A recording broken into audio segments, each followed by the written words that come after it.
ჩვენ საქართველოს მოქალაქეებს კონსტიტუციის მეშვეობით საშუალება გვეძლევა ოზრუნველყოთ ადამიანის საყოველთაოდ აღიარებული უფლებანი და თავისუფლებანი, დავამკვიდროთ დემოკრატიული საზოგადოებრივი წერტყობა.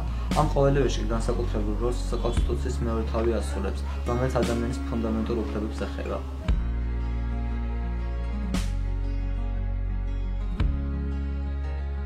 სიტყვის თავისუფლება მისი უფლებაა.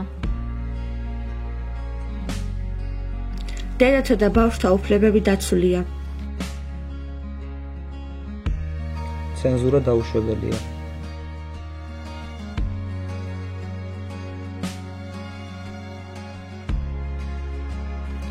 მას აქვს საკუთარი აღმსარებლობის თავისუფლად არჩევის უფლება.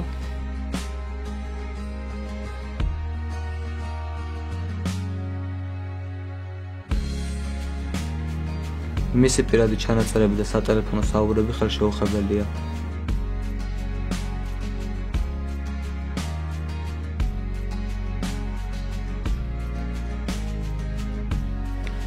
მას აქვს ინფორმაციის თავისუფლად მიღების და გადაცემის უფლება. მას აქვს სიცოცხლის უფლება. მას აქვს განათლების მიღებისა და მისი ფორმის არჩევის უფლება. მას აქვს საკუთარი პიროვნების თავისუფლად განვითარების უფლება. ისინი თანასწორნი არიან განურჩევლად კანისფერისა. ისინი თანასწორნი არიან განურჩევლად სქესისა.